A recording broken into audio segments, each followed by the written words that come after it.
भगवान को आप मानेंगे तो आपको लाभ प्राप्त होगा। हर हर महादेव। तो महोदय जी, जैसा कि श्री रामचरितमानस में बाबा गोस्वामी श्री तुलसीदास जी कहते हैं कि कर्म प्रधान विश्व करी राखा या विश्व रचि राखा, है ना। तो हमारे कहने का तात्पर्य कर्म ही प्रधान है जो समग्र संसार को चलायमान किया हुआ है ना। और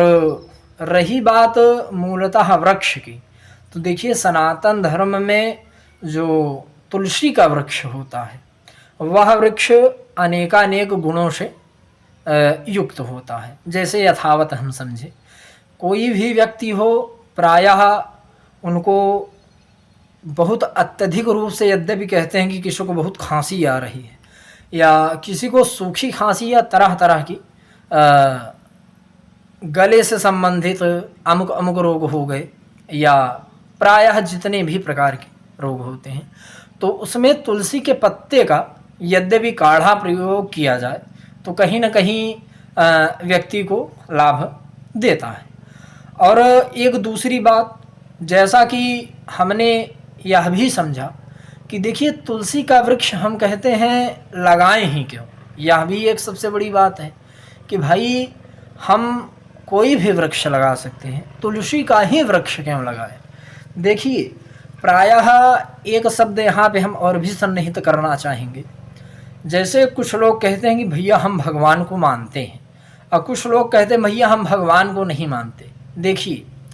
भगवान को आप मानेंगे तो आपको लाभ प्राप्त होगा। यद्यपि आप भगवान को नहीं मानते हैं, हम कहते हैं भगवान का आप कर ही क्या लेंगे, आपकी क्षमता ही क्या है। अनंतानंत ब्रह्मांड है, उसमें भी हमारी एक छोटी सी आकाश गंगा है, और उस आकाश गंगा के भी अंदर बिंदु मात्र पृथ्वी है, और उस बिंदु मात्र पृथ्वी पर भी हमारा आपका घर जो है वह बिंदु मात्र का घर भी बना हुआ है। उस घर के अंदर तरह तरह के प्राणी हैं, उसमें से भी हम एक प्राणी हैं। तो बताइए हमारी कितनी बड़ी औकात हुई। तो इस आधार पे हम आप कुछ माने ना माने ये उचित है, लेकिन महोदय जी ध्यान देने वाली बात ये है कि तुलसी का वृक्ष जो है वह मूलतः, यद्यपि हम आप अपने संज्ञान के माध्यम से समझें तो तुलसी का वृक्ष, जैसे कि घर में माताओं से भी हमने यह सुना है कि भैया बच्चों को नज़र लग गया है, या मूलतः एक शब्द टोना प्रयुक्त होता है, भैया बच्चे को टोना लग गया है। और ये होता है, कोई माने ना माने, भैया आपकी इच्छा है, भगवान आपको ब्रह्मा जी मस्तिष्क दे दिए हैं, आप चाहे हरे राम करिए चाहे आहे आहे करिए, वो आपकी इच्छा है ना। तो हमारे कहने का तात्पर्य जो मूल रूप से हमारे सनातन धर्म के अंतर्गत सन्निहित है, और भी बहुत सारी कथाएं हैं, जैसे कि एक तुलसी उत्पत्ति की एक बहुत हम लघु कथा ले तो प्रायः जैसे हमारे भारतवर्ष में कुछ समय पूर्व कोरोना महामारी आती है, ऐसे ही एक बार समग्र सृष्टि में, समग्र सृष्टि का मतलब जहाँ पे चर अचर जो भी दिख रहे हैं उस स्थान पे इस प्रकार की महामारी सन्निहित होती है कि प्रायः यह समझा जाता है कि शायद आज ही सृष्टि का लय हो जाएगा। लेकिन भगवती महालक्ष्मी की इतनी महती अनुकंपा कि उन्होंने भगवान नारायण की सत प्रेरणा की वजह से तुलसी वृक्ष के रूप में स्वयं को परिणित किया, और तत्पश्चात साधारण जनमानस कल्याण के लिए घर घर में उनका वास हुआ। देखिए, तुलसी के पूजन और तुलसी के लिए दीपक जलाना, यह प्रायः हम तो कहते हैं कि चारों वर्ण अर्थात ब्राह्मण क्षत्रिय वैश्य शूद्र सभी का एक व्यापक धर्म है। और यद्यपि हम आप इससे वंचित रहते हैं तो कहीं ना कहीं लाभ और हानि जो हमको प्राप्त होगी वो हम ही झेलेंगे, अन्यत्र कोई नहीं झेलेगा। कारण क्या है कि जैसा कि हमने पूर्व में कहा कि यद्यपि हम कुछ मानते हैं तो लाभ और हानि हमको ही प्राप्त होना है ना। और जैसा कि एक विषय हमने बीच में जोड़ा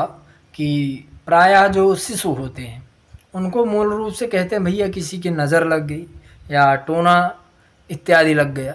तो उसमें हम तो ये समझते हैं कि आज के समय में जैसा कि हमने पूर्व में ही चर्चा किया, देखिए ऐसा कार्य ना किया जाए जिससे प्रायः ये हो कि भैया ये धर्म ही खराब है। देखिए धर्म कभी खराब नहीं होता, धर्म को खराब करते हैं चंद लोग और बदनाम होता है धर्म। तो इसलिए हम आप सभी से यही निवेदन करेंगे कि मूल रूप से जैसा कि हमने बताया, घर में हमारे छोटे शिशु हैं, बालक हैं, उनको नज़र इत्यादि जब लगती है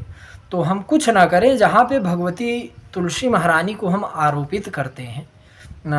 उनका वृक्ष जो होता है जहाँ पे उसका रोपण करते हैं, वहाँ की जो मिट्टी होती है उस मिट्टी को लिया जाए, है ना, और कम से कम एक चावल के दाने के बराबर जितनी मिट्टी प्राप्त की हो उसका 7 छोटा छोटा हम टुकड़ा बना लें, है ना। और 7 टुकड़ा बनाने के पश्चात जो मूल रूप से बालक या बालिका या शिशु जो भी हैं उनको यद्यपि नज़र इत्यादि की दोष है, तो कहने का मतलब कहीं ना कहीं जो 7 आप छोटी छोटी गोली बनाए हुए हैं उसको बालक के शीर्ष स्थान, शीर्ष का तात्पर्य हमारा सर का जो मध्य भाग ये होता है, यहाँ पे 7 जो छोटी छोटी आप गोली बनाए हुए हैं आप क्रम से सर पे एक एक बार स्पर्श कराइए। तत्पश्चात ध्यान रखिए दिशाएं 10 होती हैं, लेकिन जो 7 गोली आप बनाए हुए हैं उसको 7 दिशाओं में स्पर्श करा के पूरब पश्चिम और उत्तर दक्षिण, है ना, तत्पश्चात ईशान अग्नि और नैऋत्य इतने कोणों में फेंक देना है। आप देखेंगे ये जो बता रहे हैं प्रायः ध्यान दीजिएगा, आज के समय में यूट्यूब पे बहुत सारी विधि पद्धति निर्दिष्ट की जा रही हैं, लेकिन महोदय जी थोड़ा सा ध्यान देंगे कि यह जो बताया जा रहा है मूलतः सबसे बड़ी बात इस चैनल के माध्यम से जो भी हम प्रयत्न करते हैं कि बताया जाए वह प्रमाण युक्त हो, और ये भी जो बता रहे हैं कहीं ना कहीं प्रमाण युक्त है। जिन भी महान भाव को प्रमाण की आवश्यकता हो कृपा करके पूछ भी सकते हैं, है ना। और जब इस प्रकार की प्रतिक्रिया की जाती है तो प्रायः हमने अपने अनुभव में यह पाया है कि बालक हो, बालिका हो, शिशु हो, उनके नज़र संबंधी या टोना इत्यादि जो चर्चाएं होती हैं वह दूर होती हैं। लेकिन हमारे कहने का मूल मतलब जो चीज़ें प्रायः डॉक्टर भी जिस चीज़ से निष्फल हो जा रहे हैं वह चीज़ यद्यपि हमारे आपके एक छोटे क्रिया प्रतिक्रिया से हो जा रही है तो कहीं ना कहीं उचित है, और इसको हमारा यद्यपि रूल भी बन जाता है तो कहीं ना कहीं हमारे लिए लाभकारी ही है। चूँकि प्रायः जैसा कि हमने तुलसी के विषय में वर्णन किया तो तुलसी के तो हालांकि अनेक लाभ हैं, लेकिन मुख्यतः जो जो लाभ हैं वह हमने आप सभी के सामने प्रस्तुत किया। और हम यहाँ अवश्य ही आशा करेंगे कि हम प्रायः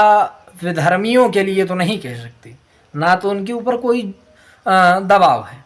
विशेष करके जितने भी सनातनी हैं यद्यपि इस नियम का परिपालन करते हैं तो कहीं ना कहीं उनको लाभ अवश्य ही प्राप्त होगा। हर हर महादेव।